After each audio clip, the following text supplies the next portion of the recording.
Um, just so I'd like to tell you guys before we start, the session will be broadcast live on YouTube. So if you don't want to be seen, you can close your camera. However, for the discussions, we are not going to broadcast. Of course, it's not going to be recorded. So for the discussion later on, it's nice if you can open your camera so everybody can see when you speak. It's very useful if we can see you. For now, if you don't want to be seen, that's fine. This is going to be recorded and broadcast. And then we are also going to publish the lecture in our podcast series. I'm now going to start recording, and well, it's 5 past. I don't know, Caroline, do you think we can start? Sure, start. All right.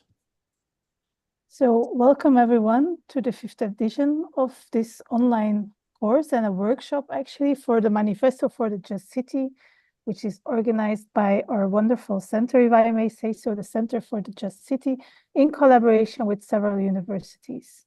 So I'm Caroline Newton, and I'm here with my colleagues Roberto Rocco and Juliana Gonzalez, and other colleagues will join in the next sessions. And as I already said and put in the chat, it's super nice to have you here with us today, and actually to see this ever-growing community of people that are committed to spatial justice and the concept of the just city. As Roberto already said, the event is being streamed live on YouTube, and it will also be available as part of the Duty of Care podcast. Roberto has put the link in the chat, and there are already several episodes available. So you can also listen to previous years using the podcast. And I must say today, as we discuss the just city and questions of spatial justice, we cannot ignore the conflicts that continue to affect people globally. The wars in the Ukraine, the DCR Congo, Sudan, and the occupied Palestinian territories remind us of how interconnected our world is and how crucial justice is in the pursuit of peace as well. So we condemn violence because it affects civilians all over the world, and it urges us to come up with a solution in a way that it upholds human dignity and life. And I think I will. Okay. I'll take over Okay. because Juliana is not feeling completely well. But before I take over, let me just share my screen with you guys. And you have to forgive me because there are like 3,000 windows open, so please bear with me. Yes. Can you see my presentation? Yes. All right. So thanks a lot, everyone, for being here from all over the world. This event has become a global event. Well, from the very beginning, it was a global event already, but it has grown quite a lot. And we are very, very happy about that, mainly because we think that this message of the Just City is more important than ever. We are witnessing compounded challenges in our world with climate change, growing inequality, war, most of all, and erosion of democracy. We are seeing this democratic erosion everywhere in the old democratic countries and also in the new democratic countries, and also in the countries that have little democracy. We are, as Caroline has said, from the Center of the Just City, which is a center at TU Delft in the Netherlands, which aims to discuss issues of spatial justice and the Just City. Please visit our website to see all the things that we do, all the activities we organize, and so forth, including the summer school. for the Just City that we organize every July. You can find more information in the website. But today we are here to talk about the Manifesto for the Just City, which is in its 5th edition. So we are really, really happy about that. We have had 4 editions so far, 3 published books, and 1 book in the oven. And I know that some people who are here today, they're asking us, where is the 4th book where our manifesto is? And we are late, I'm afraid, but the book is almost there. We are going to publish it very, very soon. In the last 4 editions, we have had more than 900 participants from more than 102 universities, and a growing number of manifestos being submitted. We last time we had in the 4th edition we had 85. So it's growing all the time, and to be honest, this has kind of become out of control because the last book is more than 500 pages long. So we are going to put a cap on the number of pages that each manifesto must have, because we can only publish so much. All the books are available in open access at our library. So if you type on Google, if you Google Manifesto for the Just City TU Delft, you will find this page really quickly, and the books are there for download. But why do we need manifestos? And that's very, very important to discuss. Why are we here today? And I borrow some words from my colleague Juliana, who in one of the events, she really spelled out this very well. Deepening inequality and democratic erosion call for alternative visions of what a just city looks like. So this democratic erosion really asks us to reimagine what do we want for the future collectively together. We need visions that articulate our alternative new ways of living in the city, accommodating different needs, aspirations, and trajectories in a pluriversal perspective. I don't know if you guys can see me, but I'm looking at this wonderful book. Oh, it's difficult to see because of the book. It's called Designs for the Pluriverse from Arturo Escobar, in which we inspire ourselves. Describing this desired future is a way of designing this desired future. And it's more than really dreaming or wanting to have the perfect world. Is really to find directions towards which we can walk together as collective, as societies, as people living in societies, and where we can influence the development of our cities. And writing manifestos gives us a sense of concreteness to our ideas, reinforcing our resolve. So when we write manifestos, we are really putting it into words. We are articulating ideas, making it more tangible, actually, and reinforcing where we want to go. It also makes us find those who share our ideas about a just city and gives us a sense of community. I have met Russ Smith many years ago on a similar workshop, I think, and Caroline, and many people have come together, and we are growing as a community, really thinking about, okay, how do we get to this just city?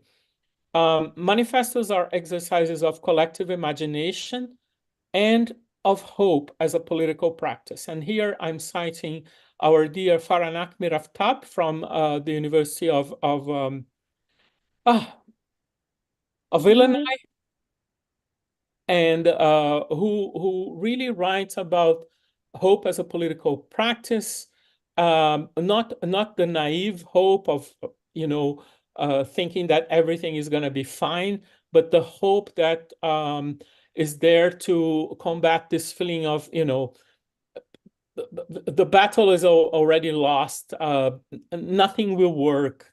Our politicians are rotten. They're not going to do anything. So we want to combat this with hope. And in order to do that, I will stop I'll stop sharing, and I'll go back to our script. I want just to remind you that this event is open to everyone. The indication that the event is aimed at students from disciplines related to the built environment is just an indication. This is an open event, and anyone concerned with the Just City can participate and write a manifesto. We are going to talk about the conditions to write a manifesto later on, so don't worry. We are going to explain to you exactly how to do it, how to form the groups, etc., and so on. But now, finally, I want to introduce our guest. We have a very special guest today, Alvaro Sevilla-Buitrago. Alvaro is an associate professor of urban planning and urban studies at the School of Architecture at the Politécnica University of Madrid. He is the author of Against the Commons. His work engages with issues of urban space, governance, and social justice. In Against the Commons, Alvaro critiques the historical transformation of shared urban spaces, arguing that it's often framed as a common or public space has in reality been shaped by exclusionary practices and mechanisms of control that suppress community autonomy and grassroots social life. So we are really interested in how Alvaro is reading the Commons, and we are going to listen to him today. Alvaro's writing and teaching focus on the social and political implications of planning and urban processes, building upon and extending various critical traditions in the fields of urban studies and geography, planning history and theory, urban political economy, and radical history. Without further ado, without further delay, I'd like to give the floor to Alvaro, and please, Alvaro, please take it away. Thank you so much, Roberto, and thank you everyone, Caroline, Julian, everyone involved in the organization. So let me share my screen first, and then I can properly thank you. So yes, thank you for the invitation and for the organization of this initiative. It's great to be with you today and to participate in this wonderful project. Inevitably, it also feels a bit bitter and sad to give a presentation about justice and cities, given the tragic situation in Gaza and now in Lebanon, after a year of ongoing herbicide and ethnic cleansing by the Israeli government and passivity from the leaders of many countries in the West. So as Caroline said, as we engage in this discussion today, let us remember that true justice and peace can only be achieved through respect for all lives and peoples.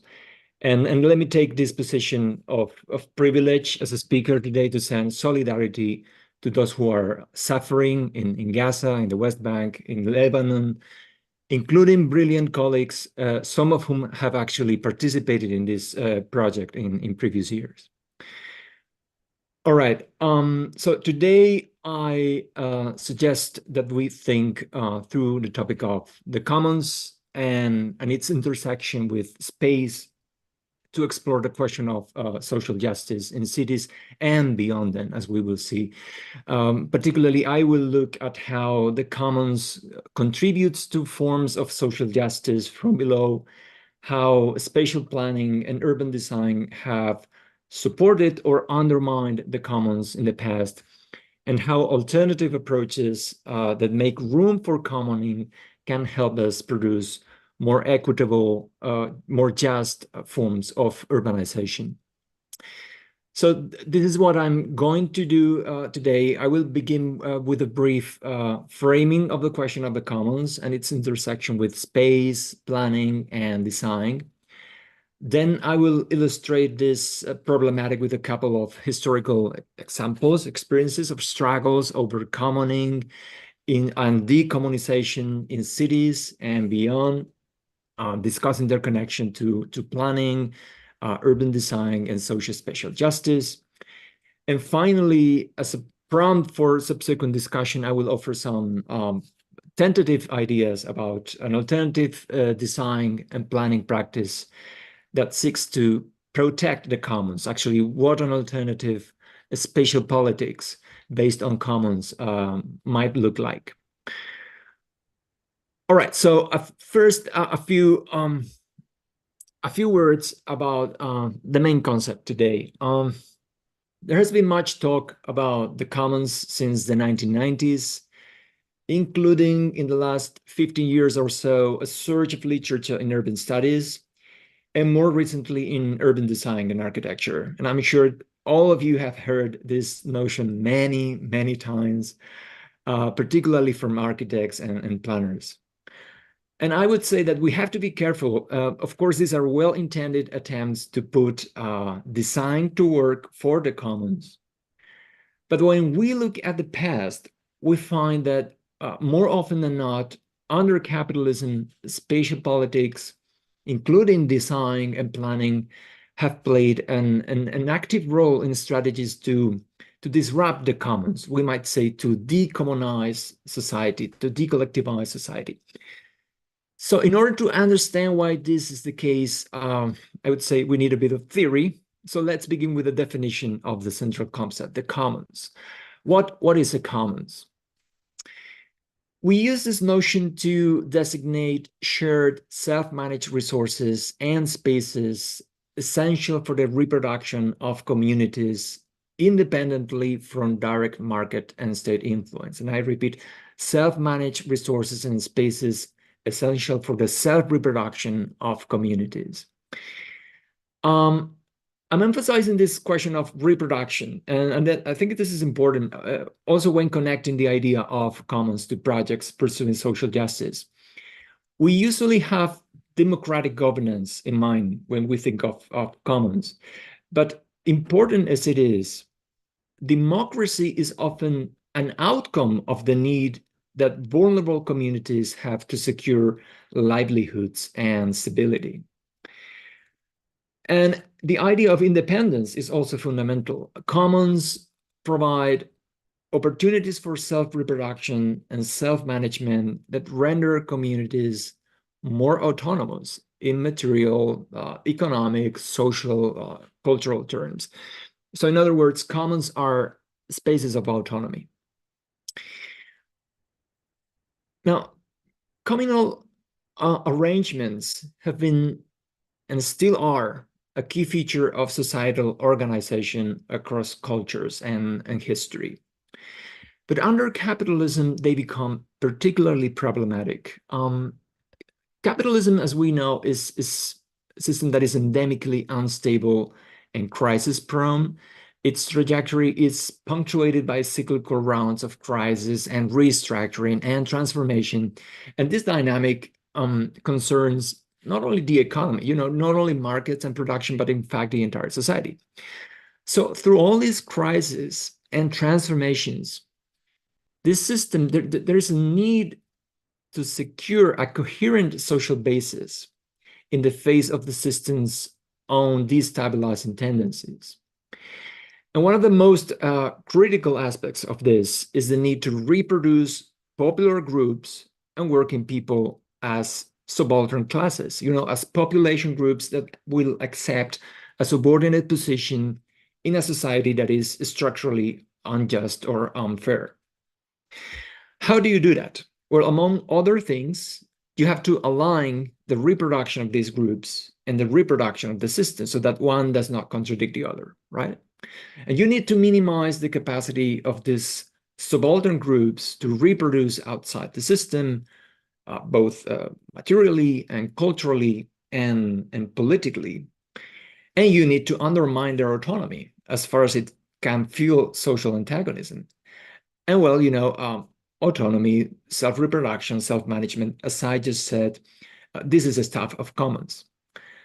And this is why, in particular, historical conjunctures, commons may hinder the advance of markets and elite hegemony because they support these forms of reproduction outside the system. And again, this is why we see these efforts to remove the communal foundations of social life under capitalism, to decommonize society, as I said.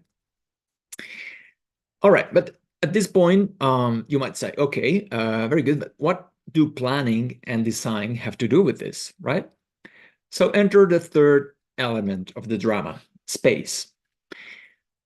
Space is a fundamental feature of the commons. Commoning, right, the practice of building and sustaining the commons is often territorial. It is a form of collective appropriation and production of places, resulting from the need of communities to use and control space as a source of livelihood and power. The need to rely on particular social spaces to secure collective autonomy, sometimes actually to survive. But precisely because space is central to the formation of commons, attempts to eradicate these forms of communal autonomy often rely on spatial strategies to disempower subaltern groups.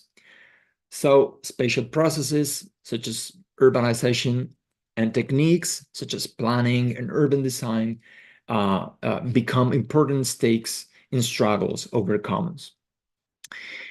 So this is, in a nutshell, the argument of the book Roberto was talking about in the presentation. In case you want to dig deeper into some of the material I'm sharing today, this may be helpful for those of you who are grappling with this complex issue of the connection between commons, urbanization, and design and planning, to a certain degree also architectural design and housing.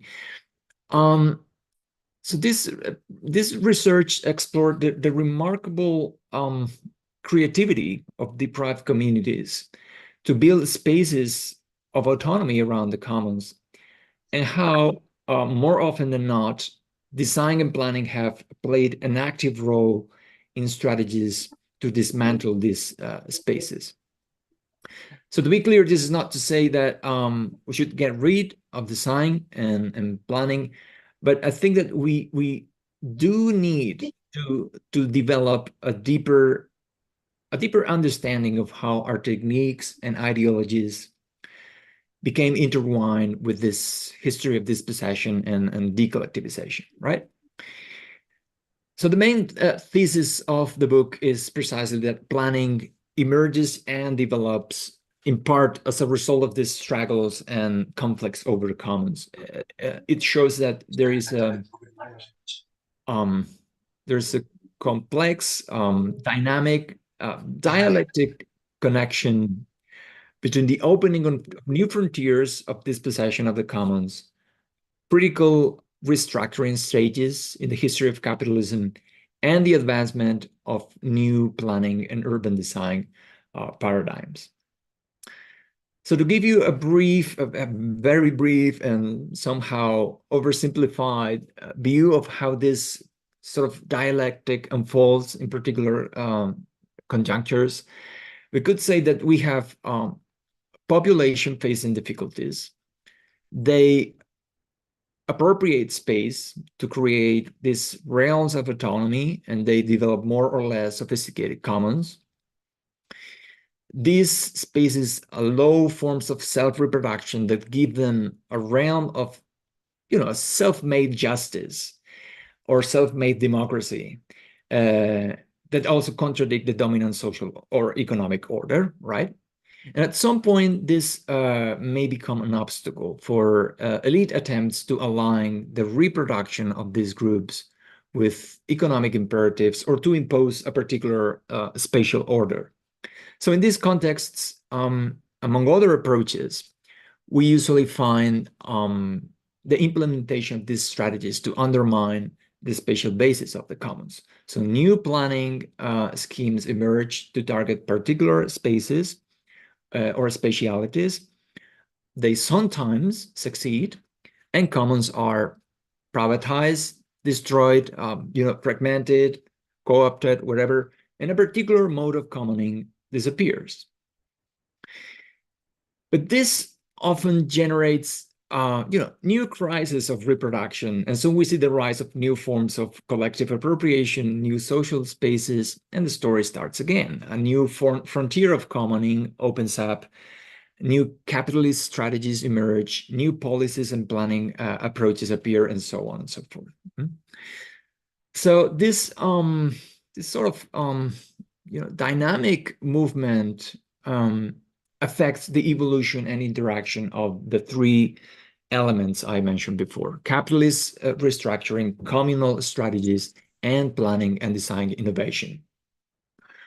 In the book, I focus on 4 moments of this dialectic and 4 dimensions of commoning to offer an alternative genealogy of planning in the West. Today, I will use 2 of the examples from the book, 2 of these moments, so you can see how these dynamics intersect with issues of spatial justice. So I will focus on commons as a solution to the question of access to land and primary provisioning systems, food, energy, raw materials, primary resources. And second, on the question of publicity and public order. And we shall look at 2 modes of planning and design, and also 2 forms of urbanization in very different contexts.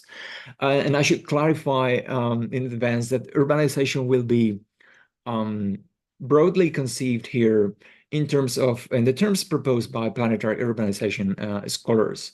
That is, as a process that binds together not only city growth, but also the transformation of much larger hinterlands on which agglomerations depend to thrive. So we will look at one example from a non-city context and one example from a proper urban context. All right.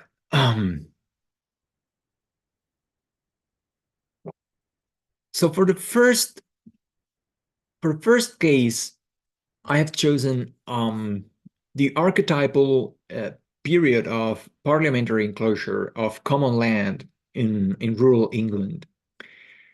So this focuses on the countryside rather than the city, as I said, but as we shall see, important parallels emerge with subsequent processes of dispossession, displacement, and issues of social spatial justice in city contexts. Karl Marx himself defined these rural restructuring processes as an urbanization of the countryside. And he viewed this process as a foundational moment of capitalism. So the story of the clash of commons and spatial politics begins here, right at the very onset of the system. So during the 18th and 19th centuries, the expansion of agrarian capitalism in England and the subordination of rural areas to urban markets were linked to strategies of land reform and long-term social change that fueled these early forms of spatial planning. And commons were primary targets of these projects. Common land and common rights were perceived at the time by the elite as obstacles to the full exploitation of national resources, both land and labor. In what sense did commons contribute to social justice in this context? So common rights prevented the expansion of wage and market dependence well into the 18th century, as they provided commoners with informal incomes that eased the pressure on household economies. So, for instance, small peasants and landless laborers could gather fuel, grain, and other raw materials for free from the commons. They could graze their livestock on common pastures and so on. And this, according to social historians, these informal incomes could amount to as much as the annual salary of a male adult in certain regions. So this allowed commoners to to relax, simply to work less.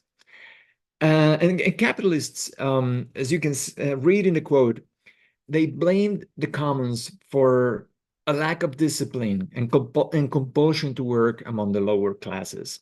They called the commons nurseries of idleness. Common rights and the governance of common land also served as a sort of platform for rural democracy and social cohesion. So for instance, land use regimes, including the rhythms of sowing, harvesting, grazing, the extent of common rights, these things were collectively negotiated and agreed upon every year. So this resulted in explicit regulations that secured a certain balance, promoting forms of economic justice to preserve social peace within the village. For instance, in certain regions, the land of smallholders was not concentrated, but scattered across the parish, and these landholders rotated periodically. They were not fixed to a particular location. They rotated periodically to ensure a fair distribution of both better and less fertile land over the years. So this constituted a form of planning from below that incorporated a principle of economic democracy. And common fields were also extremely interesting as spaces. They had a complex dynamic configuration. They supported various practices, and they allowed, as you can see in the image, the coexistence of multiple uses over time. They also functioned as a sort of hybrid public space where villagers met while going about their daily tasks. And additionally, they promoted circular economies and circular metabolisms that have been regarded as highly efficient in ecological terms. However, the upper classes saw the commons as, as I said, as obstacles to economic and national development, precisely because they allowed commoners to avoid this sort of total wage and market dependence. So agrarian reformers, this sort of primitive planners, campaigned to eliminate the commons through a technique known as enclosure. Enclosure aimed to consolidate property, to privatize common land, and to eliminate common rights. Enclosure, the word refers to the act of closing the land with fences or walls to prevent the exercise of common rights. And this process triggered a profound reorganization of rural economies, impacting significantly on the social structures, as it eliminated these sort of spheres of self-reproduction, producing a multitude of dispossessed people, the reserve army of proletarians that became a precondition for the Industrial Revolution and the demographic explosion of industrial towns. So in other words, enclosure was a key element in producing a more unequal social structure and uneven spatial development. And from the 18th century on, enclosure became more systematic under the form of parliamentary enclosure acts, an instrument that presented striking parallels with subsequent forms of spatial planning in technical, procedural, and substantive aspects. And in fact, in the 19th century, these enclosure acts were used not only to arrange, new farms and mining sites or infrastructure, but also to organize building areas in the outskirts of towns. So as you can see, planning in this case, in this perspective, did not emerge only to palliate the contradictions of industrial capitalism in cities. It was actually a precondition for its rise and consolidation. And planning was not necessarily aimed to promote socio-spatial justice, but actually, in these cases, in these experiences, it undermined previously existing forms of economic democracy. And of course, I hope that you can see how this story resonates with ongoing forms of dispossession and land grabbing around the world today. All right, let's now look at a second example of struggles over commons, focusing now on a city context to deal with the problem of public space, of urban public space. Public space, it's usually seen as the quintessential urban commons. And the discussion tends to center on, the privatization and commodification of these spaces, which is, of course, a fundamental element of struggles for a just city. Public space is a primary realm for commoning in urban environments. It may work as an open platform that ideally promotes universal access to urban life. It fosters conviviality.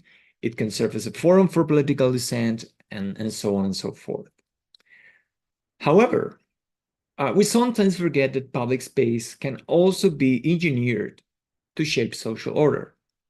In other words, it can serve as an instrument of discipline and even repression, a tendency that is unfortunately reflected in certain urban design and planning practices. This contradiction is, I would say, particularly evident in the classic Islam of the second half of the 19th century. My examples, I will pick the examples from this period, a time which is associated with urban reform in planning history. And I will focus on American cities today. But again, I hope that you can see the connection to other contexts, particularly those of you who are connecting today from the global south, where some of these dynamics persist, right? So during this period in the US, the massive influx of migrant communities reimagined the streets and shared collective spaces of the industrial city as a commons, and quite literally as a self-produced, self-regulated resource that facilitated the reproduction of these communities in a hostile environment. So again, this was a clear attempt by communities to secure a realm of self-production and, we might say, popular justice amid wild, unequal urbanization dynamics. Sometimes the resources were primary and they echoed rural commons. For instance, many households relied on recycling waste from the streets or feeding livestock from street garbage and from other spaces, other open spaces. Yet in the city, public space was more relevant as a sort of relational or social commons. In Islam, the divide between public and private was blurred. So public space also included backyards and saloons, vacant lots, railroad yards, and river docks, and so on and so forth. This formed a network of spaces accessible to all, where every corner, every alley and doorstep could work as a meeting place. Sometimes also as sites of ethnic celebration and even political organization. And this form of publicity was especially significant, I would say, for women and children. Street play, in particular, was a fundamental element of this commons of publicity, of producing space as a collective good. So as I said, this network of shared spaces extended beyond narrowly defined public space, including also, leisure spots such as dance halls, saloons, picnic grounds, and other venues that were central to the formation of working class institutions and political subjectivities. For instance, saloons and popular theaters and picnic grounds and beer gardens, they served not only as cultural hubs for the poor, but also as headquarters of labor unions, the first labor unions in the US, and other political and solidarity institutions. So this was the sort of milieu that turned industrial towns into epicenters of radicalism in the second half of the 19th century. Riots and demonstrations and strikes were regular. And this political effervescence was grounded on this shared everyday territoriality, this capacity for collective appropriation, the commons of publicity. Now, of course, the elite saw this with a lot of anxiety. So in addition to implementing a more disciplinary repressive police measures, they sought to replace this regime with an alternative publicity, an alternative commons, if you will, a commons controlled from above. And this was the agenda behind the program of public parks and public facilities deployed by urban reformers. These were spaces that would provide fundamental services to the poor, but at the same time, they would moralize public conducts, promoting a new form of polite publicity and polite or decorous sociality that conformed to bourgeois standards, erasing popular practices from the public realm. The pioneer, of course, was New York's Central Park. Frederick Olmsted, the park's mastermind, emphasized police arrangements as crucial to the project, stating that, and he stated this explicitly, that they were as important or more than the landscape design and his key contribution to the project. He took pride he boasted about the fact that he had won the commission because he was the only person in the US who had deep knowledge of European police systems. He was also explicit about the aim to distinguish practice within the park from those of surrounding commons. So the idea was to create this sort of space of exception, which would work as a pedagogical device, instilling good manners in visitors, especially working class users, who would then radiate these behaviors back to their neighborhoods. And this should be, at least in the mind of the designers, this would be accomplished through various strategies. Landscape design, of course, imbuing nature with this ideology of moral reform. The promotion of certain activities through a form of rudimentary use zoning. And critically, and we sometimes forget about this, explicit regulation and surveillance. The park included a use ordinance. You can see it in the slide. It's not intended for you to read because it was too long, so long.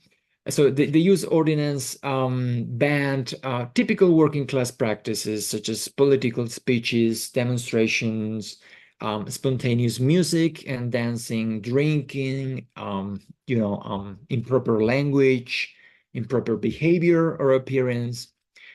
And violators faced arrests and severe fines. In order to enforce the ordinance, the park had a body of so-called park keepers who received military training and authority as police officers. Subsequent leisure and service facilities for slum populations, such as playgrounds, settlement houses, and community centers, incorporated a similar blend of liberal and disciplinary logics. Playgrounds specifically were the counterpart to attempts to restrict street play and all the practices around it, also by adults.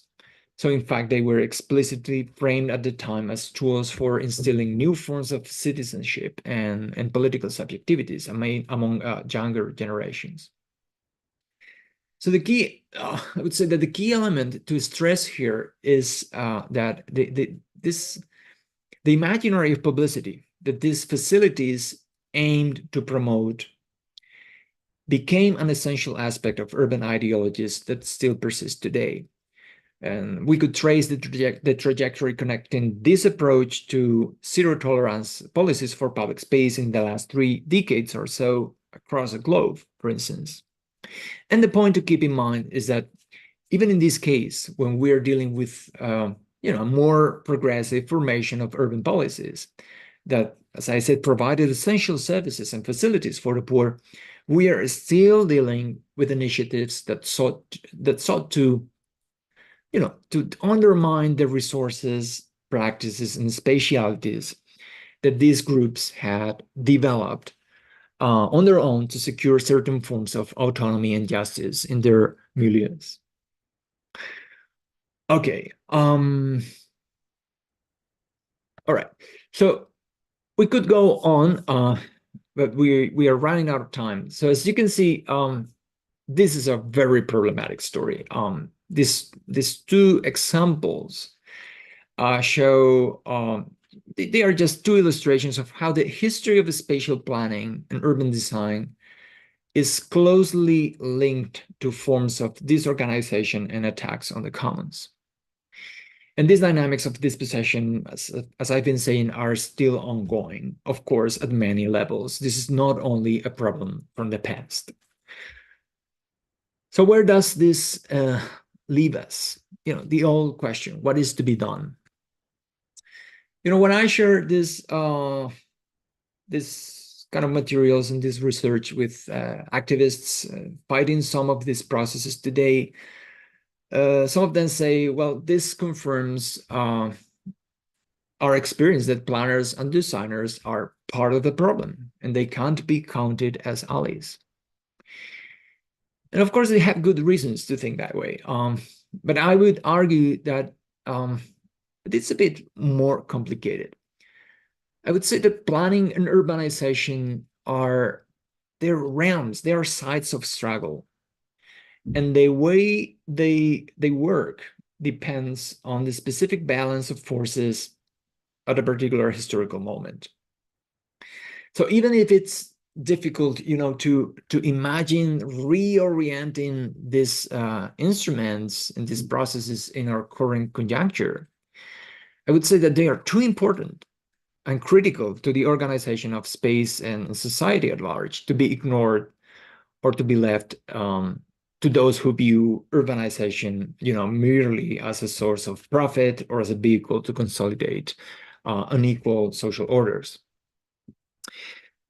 So as planners and designers, we have to navigate this complicated landscape.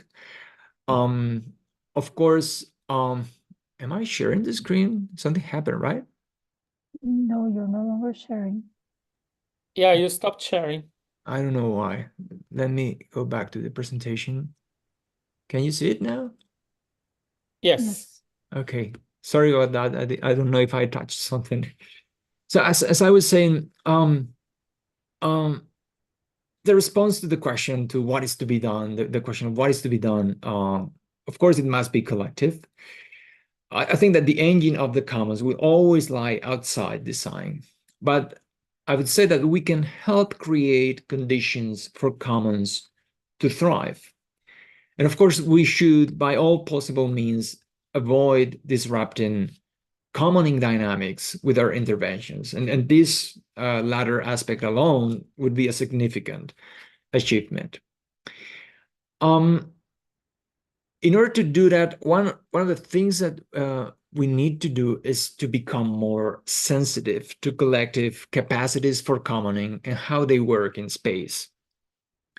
These capacities are fragile, of course, I would say, especially now, much more than a century ago, given widespread, social fragmentation and disintegration.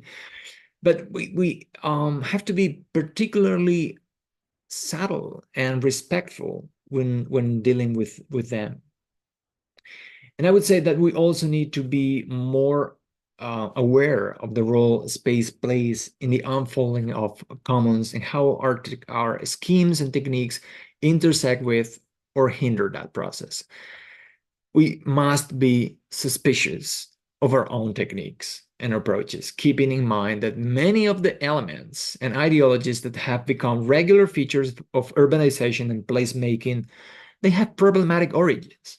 They have a dark, a dark story behind them. So, theory and history, help us develop this critical awareness. But in order to leave you with a more, let's say, operative insight that you can perhaps consider when preparing your contributions to the manifesto, I would suggest a few principles for designers. So first, I would say we need to provide space for commoning. We need to make room for commoning, avoiding the temptation of systematic design. Commons thrive in so-called wastelands or fallow lands. And planners and designers and architects, and of course developers, they are often obsessed with filling every nook and cranny with content and infrastructure. We tend to see empty spaces as wasteland, and this is wrong. Empty space is not waste space. It's not even empty. Instead, we can view it as space brimming with possibilities if we allow dynamics of collective appropriation to happen. So first and foremost, I would say make room for commoning, spare space from development. Second, protect the commons.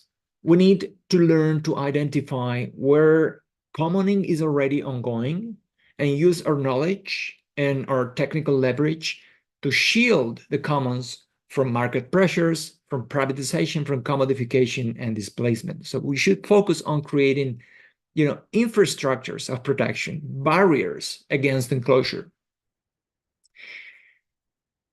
And third, sustain the commons. Yes, we should intervene, but I would say that we should limit our interventions to a minimum, to regulating commoning processes when they deviate from emancipatory principles and when the continuity and expansion of the commons are under threat. And we, in order to do that, we must learn to identify when regulation is needed to allow these processes to flourish and to endure over time. So this is it. Make room for commoning, protect commoners, and help sustain the commons. This approach may seem modest, but considering the history of design approaches to the commons, I think that we are still a long way from achieving this. This requires adopting a different position regarding social processes, which demands not only different practices, but also different disciplinary ideologies and pedagogies, a different education. And I think this collective initiative is a wonderful step in that direction.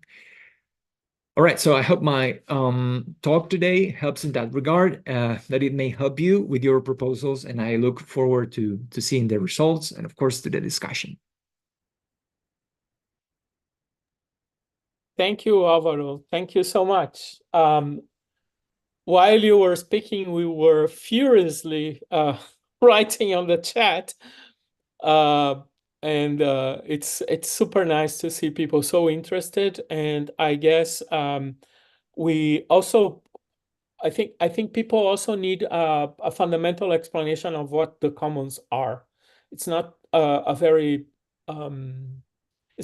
simple concept to understand, right? Mm-hmm.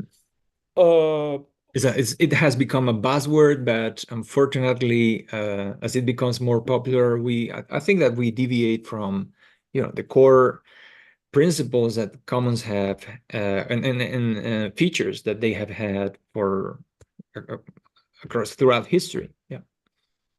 So I've sent a few papers to people, mainly from Eleanor Ostrom. I mean, that's very maybe basic, I don't know, and not very new.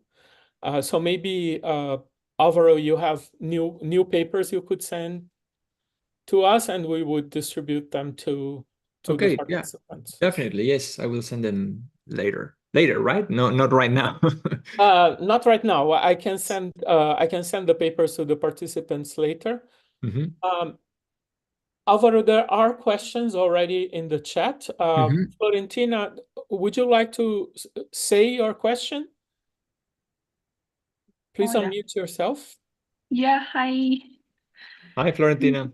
Yeah, thank you, Alvaro. Just curious. I think what you talk reminds me a lot about like a few readings as well about undercommons, the the commodification, if I'm not mistaken. I'm just curious. I think based on my understanding, there's like a lot of practice in decommunization or decommodification, but often they are more into a grassroots level and through small scale like spatial planning intervention. So just curious, in your opinion, would it be too good to expect that the massive change come from governor level or like high level forces?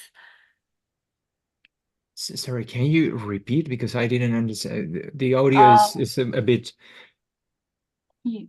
Yeah, sure. Your last sentence actually, which Yeah, was the question. like I just want to know your opinion. Would that be too good to be true to expect that the massive changes in decommunization come from government level, from higher level instead of grassroots Okay, or small okay. scale planning? But are you talking about decommunization or decommodification? Because it's so if we can expect the state or the public administrations to be the agent that provides, that pushes this project forward. Is that your question? If we might expect that, well, Roberto was talking about more recent writings on the commons. Of course, Elinor Ostrom is like the very classic. In the 1990s, and for a couple of decades, there was a strong tradition of research and political theory and activism advocating complete, independence and decentralization, so that commons were the third way, a radically independent ground to promote social change. And at that time, the question of dialogue with state was not on the table. It was actually the state was part of the problem. The state was part of the enemy. However, in more recent years, more and more, especially I would say scholars, but also people in social movements have begun to, to be a bit more nuanced about that, recognizing that any kind of strategy that pursues a long-term project, an expansive project to use the commons as a sort of basis for new forms of social organization requires some sort of alliance with the states, right? And this comes in different forms, in different different strategies. Some of them, you can, for instance, find people talking or studying ongoing alliances between municipalist movements and governments, and commons, neighborhood commons, and different forms of commoning in cities. There are some people talking, for instance, about as an alternative to the public-private partnerships that are characteristic of neoliberal urbanization and neoliberal urbanism. They're talking about public commons partnerships, PCPs, right, as a sort of alternative to the alliance between markets and states. Others recognize the need to establish dialogues with public administrations, but they see this as a sort of a defensive position, because in a way that there is no other way. You have to do it if you want to secure the continuity of your projects in time. But I wouldn't say this particular group see the cooperation with the public administrations and the state as something really as a goal in itself. Alvaro, if I yes. may, because we have very limited time and there are sorry, so many questions, yes. I think it's important to make the difference between commoning, right, to make something become a commons, for example, or to create commons, and commodification, which is to make something become a commodity, right? Yes, yes. Hope everybody understands this difference. So commodity and commons are really in a clash. If I may, I have a few questions here. It would be nice, Florentine, the previous speaker didn't say where she is from, but it's nice if you say where you're from. Mariana Proenza, would you like to say where you're from and ask your question? Yes. Hello, everyone. I'm from Brazil, São Paulo, actually, the city of São Paulo. Thank you for this inspiring presentation. I'm just like brainstorming here a little bit with all this information. How could we implement this in educational practice inside of universities? Because I know that in the 90s as well, social responsibilities among universities are growing up, so developing projects with local communities. How could we implement these ideas of commons in educational practice? It's just a brainstorming here. Thank you. Okay, thank you. Yeah, I think fortunately this is relatively easy to respond and to do. We just need to open our classrooms to community members, bring them in, let them speak to our students. And I think that we really have, I mean, this is much more difficult to do if you're, teaching philosophy or whatever. We are dealing with cities, with the built environment.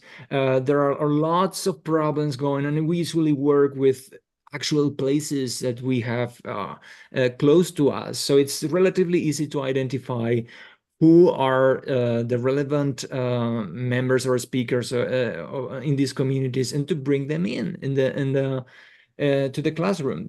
I think that I'm sure that many of us here who are faculty members have actually done this at some point or other.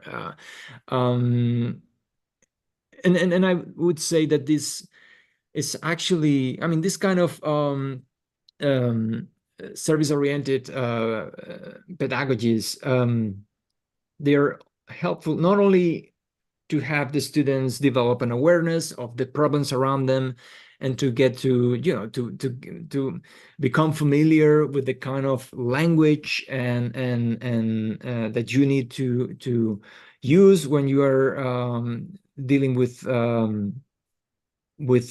neighbors and with activists, but also to build stronger ties between universities and the community. I'm lucky enough to work at a public university, and this is part of our mission, of our project. Unfortunately, not that everyone does this kind of practice, but I think at least this is relatively easy to do. Questions are really, we are being inundated by questions. If I may just interject very, very quickly about the last question. First of all, we have to be able to explain to students and to teachers what commons are. It's very basically, we need to be able to understand the concept, and then I think things come from there. Domenica, I have seen your hand, but we are like being inundated by questions. The next question, Nidhi Batra, would you like to say where you're from and what's your question? Sure. Hi, I'm from India. and work in Delhi. And some of my work relates to commoning. I asked two questions. One, is there something specific about commoning and commons in Global South? Because I think the nature is slightly different here. And second, whether there is an evaluation framework, and especially coming from the perspective of being a designer and a planner myself, whether our interventions are making that impact. Because the process of commoning is also slow. The commoner by itself has also changed. So whether there is a certain kind of framework to know whether commoning is becoming effective in the present times. Yeah. No, thanks, Nidhi. Very, very extremely important questions. So first, I would say is there a specificity to this kind of dynamics in the South?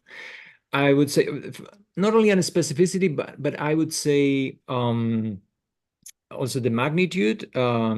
If you go back to my presentation, I was saying the commons are a result or a response to crisis of reproduction.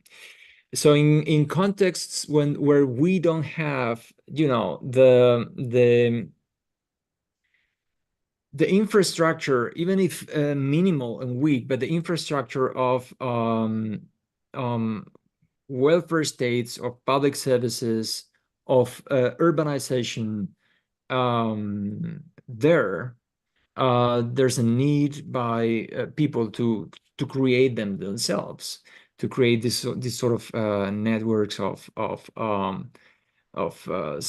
mutual help and support. And as I said at the beginning, not for the sake of democracy, but just to survive and to get by. And this is why these kind of processes are, I would say, especially strong and large when we are dealing with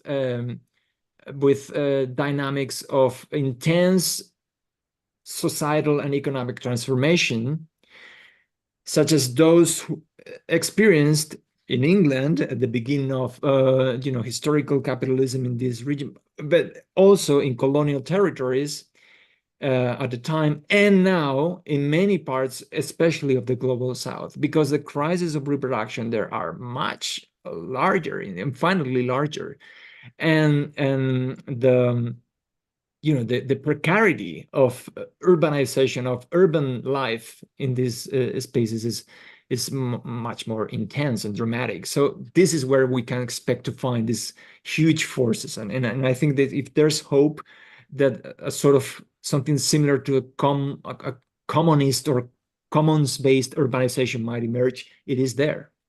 It's in the Global South.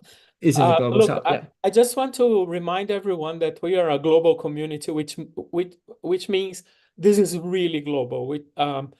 I'm seeing questions here that are posed from a very specific point of view from certain countries, but please realize that every country is very different. We have very different countries here, Global North and Global South together. Let's try to imagine how things play out in different realities, right? But I would like to invite Bernardo Rosero to say where he's from and to pose his question. If he's Roberto, good afternoon. Alvaro, good afternoon. I come from Quito, Ecuador. I have this question for Alvaro Sevilla. Yeah, I thank you for your lecture. What's happening when the commons themselves lose this sense of common? In Quito, it is happening with the cooperative housing movement, where the older generation fight for common practice of land and housing, but the new one doesn't share this interest. What's happening with this common? Because I'm talking like common, like the practice, but the practice is the people. So what's happening with these people lose this interest? Yeah, you definitely lose the communal energy. And that's why I was saying that you remember that I was finishing with 3 points. The third one was sustain the commons, because the commons might, simply weaken in time and deviate from the original principles. And I think that this is another, element or aspect in which we can contribute. As far as we learn the pedagogies of commoning and commoners, we as planners and designers might help to, to preserve the continuity among generations. So we can't produce the commons as designers. As I said, commons will always emerge from below.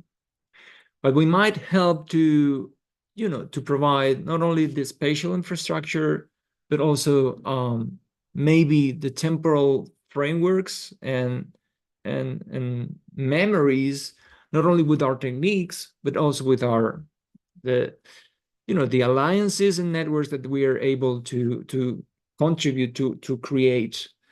Yeah.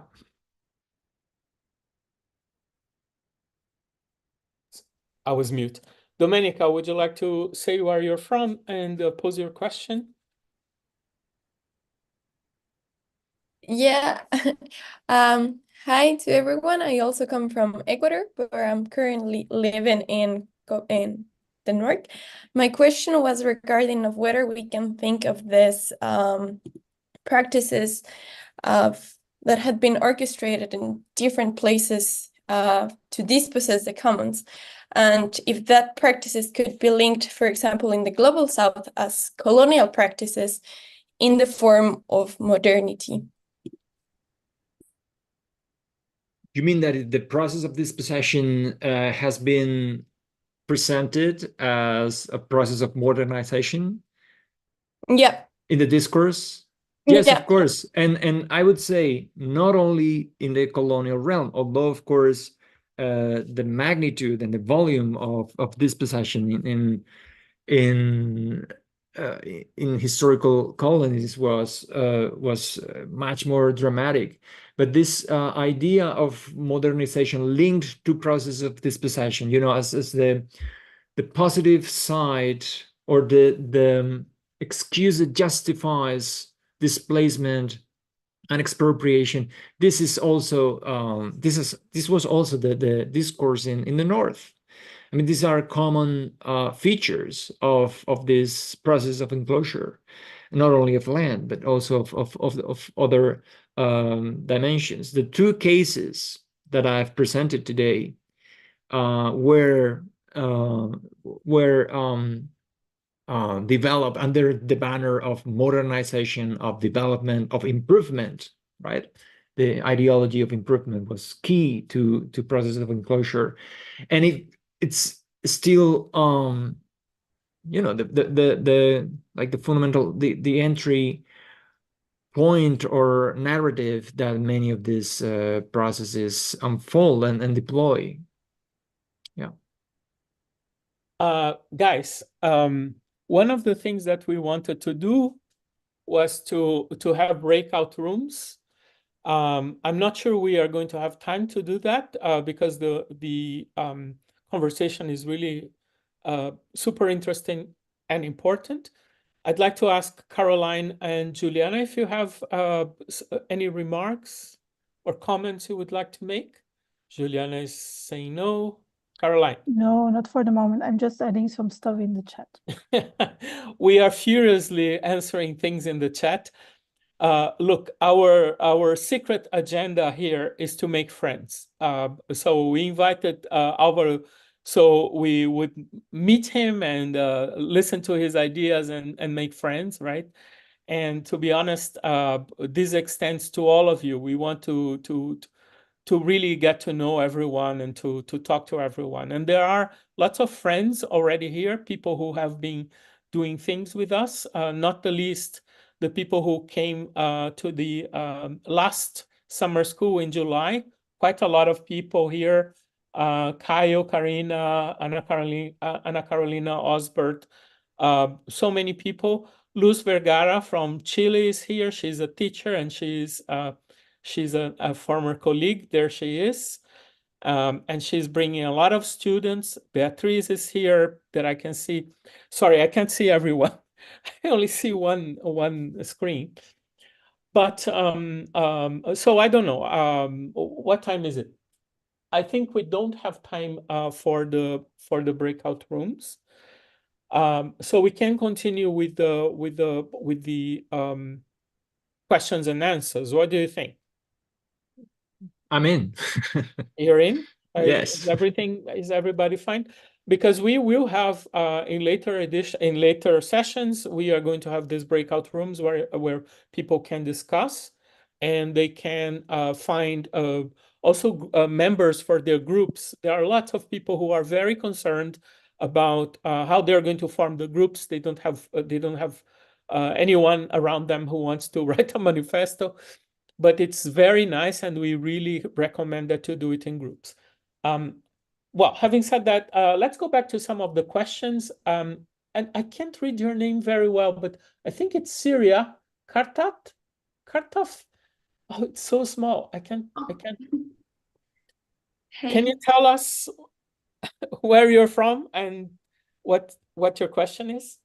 I'm from Turkey, and my comment is not like a real question, just a debate, maybe. Like, I'm considering the forests in Finland, they are like belong to everyone, like not as a property of belonging, but you can pick mushrooms or like any kinds of fruits from the forest, or you really enter the forest and do your recreational activities. But at the same time, it is so industrial. Oh, can you hear me? Yes. Yes. Okay, so but the forest industry is also really active in Finland. So I was just like considering that dilemma. It's at the same time everyone's right, but at the same time it's really industrialized. Yeah. Well, interesting thing to see is it would be to see what practice predates the other. I guess that the first one, of course, predates the other, and then it has to adapt to the increasing industrialization or extraction of raw materials from the forest. But the important thing is that they still can do it. So you still have this super, this overlapping of different practices. The problem is when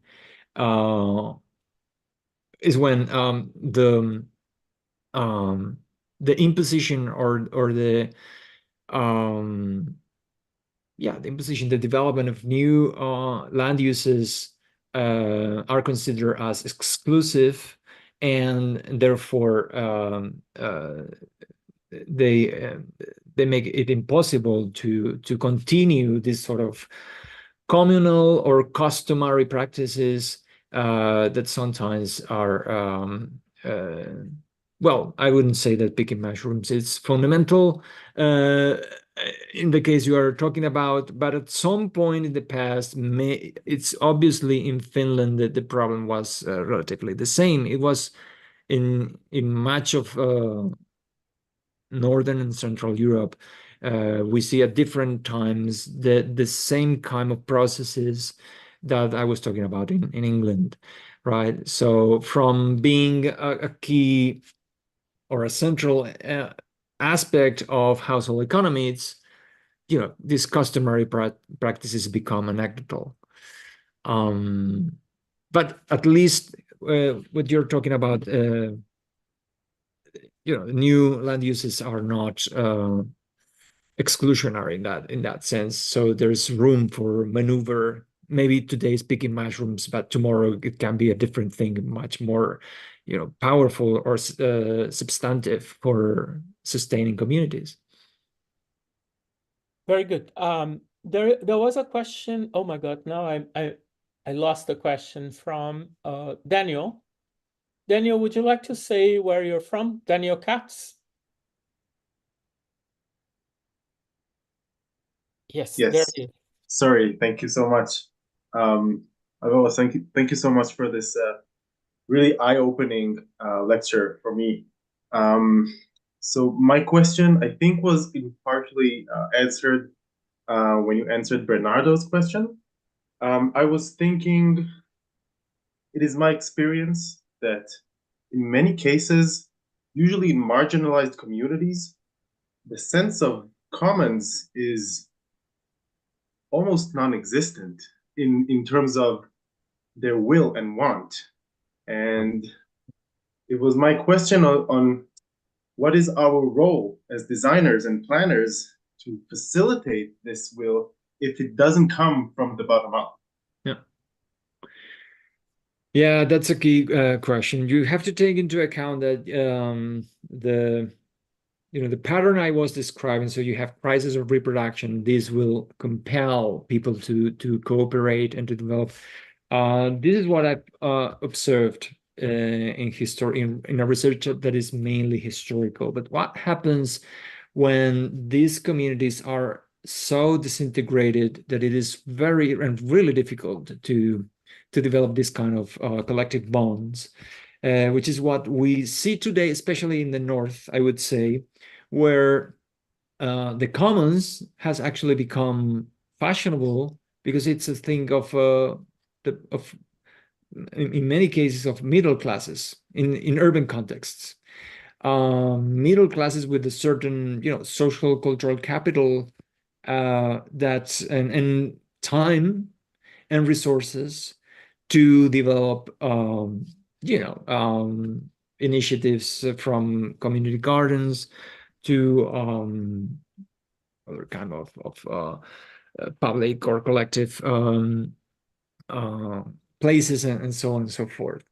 And we see that marginalized communities or really vulnerable communities are much less inclined to develop this kind of project. This is actually a very this is a dilemma, a very important dilemma. I would say that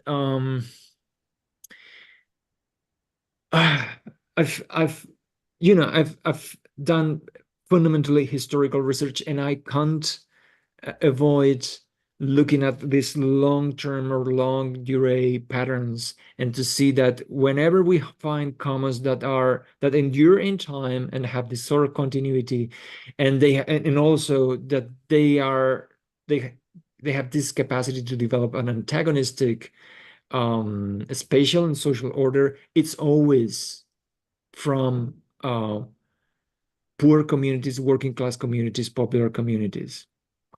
So what we are seeing today in the North, for instance, here in Madrid, in Barcelona, in Spain, we have this question we have talked about many times with different colleagues, that it's mainly middle class groups that have the ability and leverage to go to the administration, to ask for permissions, to develop, to whatever initiative. Yes, they have this power, but their projects often don't have this sort of antagonistic quality and radical quality that is much more obvious in more popular movements. So even if it's difficult to find it right now, I think that the logic remains there. And whenever you are facing really dramatic crisis of reproduction, it's what you have to expect to see the emergence of commons among those most vulnerable classes, not the middle classes that we see, developing funny and fancy initiatives today, important and of course remarkable, and we have to work with them. But yet, I think it's the other aspect is, I think, much more critical. Again, in a long-term perspective. We are furiously talking here on the chat, but we have our last question. Caroline, you want to say something? Yes, I wanted to ask that, Francisco, please, you put a comment in the chat that made me very curious about the separation between theory and practice in the lecture and the conversation. Can you elaborate on your question or your comments? Hello, can you hear me? Yes. Yes. Yeah, it seems to be that the class is aimed for urban designers and modern practitioners and theorists, I guess. I was just wondering if there isn't too much of a distinction being made between a professional class of designers and commoners, and if can't commoners be designers or designers commoners? Yeah. So I think it would be, if there will be some examples, I'm not sure if it's necessarily cooperatives, but even if in the commoning of knowledge or design, that would be really cool, just as perhaps a closing note. Thank you, Caroline. No, thanks, Francisco. Yes, and of course, this we should remember our colleague Farah Nakhmirav's work. Warning us that commoners are also planners and designers, that members of these vulnerable communities are, of course, producing their own spaces, sometimes actually constructing their own spaces. This is, of course, one of the central problems and questions of the tradition of radical planning, as initiated by people like John Friedman, and later continued by Leonie Sonderkong and Farah Nakhmiravtab, of the ambiguous position of the designer and planner once you start to cooperate with this in these projects. Are you like a professional or a technician working outside the community, or you are just a member of the community, and you just become, in this, if we're talking about commoners, you become just another commoner? Yes, of course, I would say that this latter situation is often the case, even if you are not a member of the community at the beginning of such project. The problem remains, of course, the talk, and I guess the entire framework of these workshops are aimed at designers, students of design and urban design and planning, and of course the tone of the discourse and the narrative is aimed at trying to bring students closer to this world, and But to if I may, I think you would be Yes. surprised at our attitude towards design. I don't think it's exactly. I think designers have very little power, and they have to actually. Caroline thinks a little bit differently, actually, I think. But I think designers have very little power. They need to be allies of Yeah, of course. I think that if I didn't said this sufficiently clear, I said the commons come from below. We are not going to design the commons. Nobody's going to design the commons. Yeah. But we have technical leverage. For instance, we can act as mediators between communities and institutions, stakeholders, whatever, because we know the language, we know the procedures, we know the techniques, going down to very practical or pragmatic issues. I'm sorry to interrupt. We are already going a little bit over time, but Evan has written a very beautiful question, and so let's finish with Evan's question very, very quickly. Could you? Hey there. Yeah, sure. Thanks. I appreciate that. Hey everyone, thanks for organizing. Alvaro, really appreciate the great talk, and it makes me want to read your book. Joining here from San Francisco, California. I'll just read the question from the chat. I've always loved this idea of recommoning, and I love it. You see examples of it around the city. It brings joy, community power, more direct use and engagement, et cetera, all the things you're talking about, Alvaro. At the same time, it's sometimes hard to imagine when I say look across San Francisco or the sort of country's rural spaces around it, that we sort of would see a recommoning of everything, what what that recommoning would look like concretely, and whether a total recommoning is even desirable. So I guess the question is, Alvaro, do you have some ideal, when you think about commons, do you have some ideal balance between commons, sort of institutional cooperative space, private space, government space, public space, however we think about all these things in the different forms. Would you like a recommoning of everything or just a sort of move towards recommoning? And I ask this not as an academic, but sort of thinking about the skeptics, the policymakers, the planners, the representatives of the people in this city whose primary concern right now is a really intense, hawkish, tough on crime attitude. And so they're not even thinking about anything close to this. So as we like try to get people who are moderates interested in this, they're going to demand a vision of a sort of like what the outcome is, because people are really uncomfortable with imprecise futures. And I think as academics, we're very good at talking about the theoretical and sort of saying, oh, well, let's leave it to the process. And I'm not happy you mentioned visioning, because that's what we are going to do in the right? But just to say, I don't know if you have a desired outcome that comes through the process.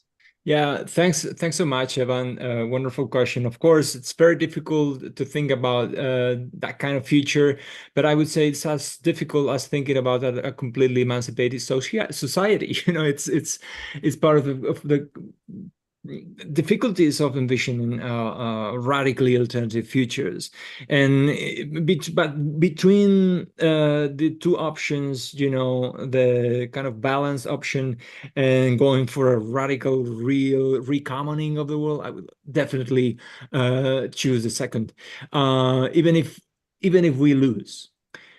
Why? The first one is already there. We have this kind of, and this goes back to the first question. I don't know if it was Florencia or who was asking about the cooperation with the states, which inevitably means compromise. So the commons, and especially these sort of middle class projects, are already there. They're already being co-opted and absorbed by public administrations as a form of solving this contradiction between commodification and commoning that Roberto was mentioning. When commoning becomes an opportunity for commodification, we have a problem. And this is the way most state solutions are incorporating the commons. And this is the sort of balance that, at least for now, they are offering.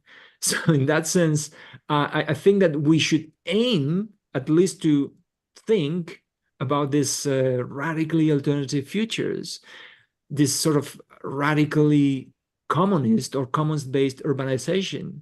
And then we will surely fail. We will probably fail, but we need to, to use this sort of positions of privilege that we have to at least try to think these kind of futures, not in a way that is, prescriptive, that we are going to design the future communist urbanization, but how they might develop with the evidence of history in hand. This is at least what I've